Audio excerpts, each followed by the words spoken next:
There's a lot of words on that stone. Stonemasons charged by the number of letters. So Mr. Alanska clearly thought that not only did he want to write a lot about her in Polish, he wanted English people to know as well.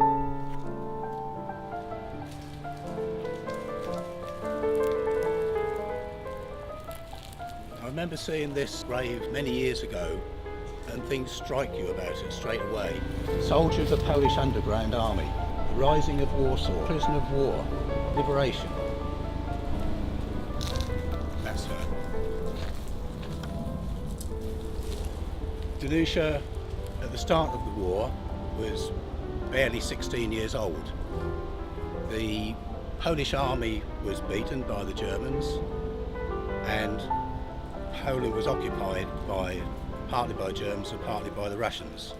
Very quickly there grew up an underground army. Not everybody joined it. It was called the Home Army. Quite a lot of the members of the Home Army were actually quite young, just as Danuta was. The army was very well organised, forms for everything, well documented. Kind of things they did initially were fairly low key, especially if you were young. The Germans were occupying the city, so the younger members did things like, throw stones at the Germans, steal things, or write graffiti. So, for example, that was the symbol of the Polish Home Army. So people like Danuta would go around painting that symbol in all places, basically to irritate the Germans. As time went on, it became clear that the Germans were going to lose. They'd picked the wrong fight with the Russians, and the Russians were gradually moving westwards. So they decided they were going to have an uprising against the Germans, so then they'd be in a better bargaining position when they allowed the Russians in. The uprising started in August 1944. It lasted 63 days. After that 63 days, of the 25,000 people in the Home Army, about 16,000 were dead, about another 6,000 had been badly injured. Around about 100,000 non-combatant civilians were killed as well. That's another 100,000. The Germans really divided into three kinds. You got the conventional German army, the Wehrmacht. They were fairly civilised. You often find that armies, career army people, are relatively civilised in most circumstances.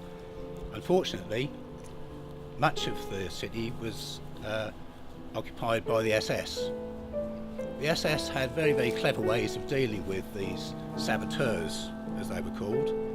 Very simply, if one German were to be killed, they'd round up 10 Polish people and shoot them. And that escalated, so it became 20, then 50, then 100. In fact, it got so bad that they tried to plan in advance, and even when things were relatively quiet, they would round up a few hundred people, put them in prison, so just as soon as a German got killed, they'd wheel out 100 prisoners and shoot them in the streets.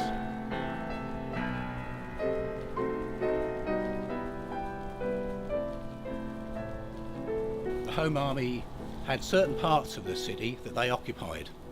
The Germans used tanks, whatever they would like, to try and take over the rest of the town. They were pretty ruthless.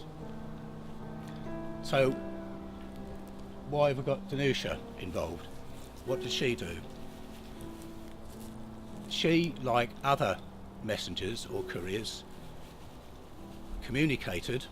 They carried messages, they carried equipment, they carried medical supplies, they carried explosives and weapons that they'd stolen from the Germans, and the way they moved about was via the sewers. Now, Warsaw was a modern civilised city, and they got an underground sewer system.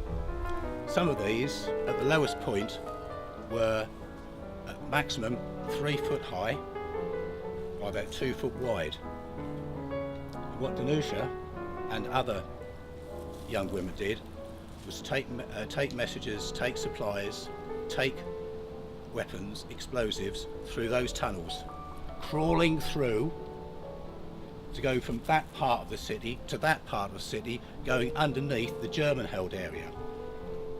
The Germans twigged what was happening, and they realised there's this communication going through the tunnels, and they'd got a simple answer to it.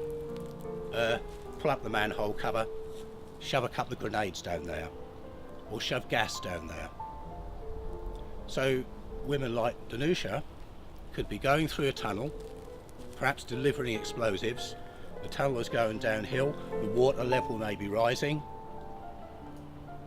Hear an explosion up front, or there's gas coming your direction, and you may even find the place, the tunnel is blocked because there's dead bodies there.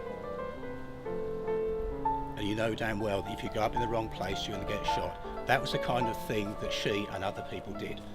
The Warsaw Rising failed. She, like many others, were captured. Luckily, the Home Army leadership negotiated with the German army so that they weren't treated as saboteurs, but they were treated as prisoners of war. They were offered two options. You can go to a prisoner of war camp, or you can go further westwards into Germany, where you will be working in the German munitions factories. There are 1,471 women in that situation, and I think nearly all of them, like Danuta, said, I'd rather go to a prisoner of war camp. She went to two prisoner of war camps, Sandbostel and Oberlangen. You imagine what prisoner camps were like. Well, one of those two camps had once been a concentration camp, an early concentration camp, but it was then converted to a prisoner of war camp. It had been inspected by the International Red Cross, and the International Red Cross had condemned it as the conditions were far too bad. But that's where she went. After the war, she got married. She got married to Stanislas Alanska. He had been in the conventional Polish army that had been captured in 1939. Of course, she ended up in England. When they were in Bedford, he became a teacher, and I've spoken to at least one person who was taught by him at the Polish school. I think she probably worked at the Melters factory. Came back to Bedford, as you see. She died in 1953. She died in a hospital in Flintshire. The main cause of death was officially heart failure, but the underlying cause and the reason why she was at the hospital at Penley was cancer. Now you look at her date of death and you work out she was 29 years old. The soldiers of the Polish underground had nicknames, pseudonyms. They were in small cells, say half a dozen people, so that if one were captured, they couldn't blab the names of dozens and dozens of people. She was in a small cell of people. Her pseudonym was Schmierler, and Schmierler means brave, or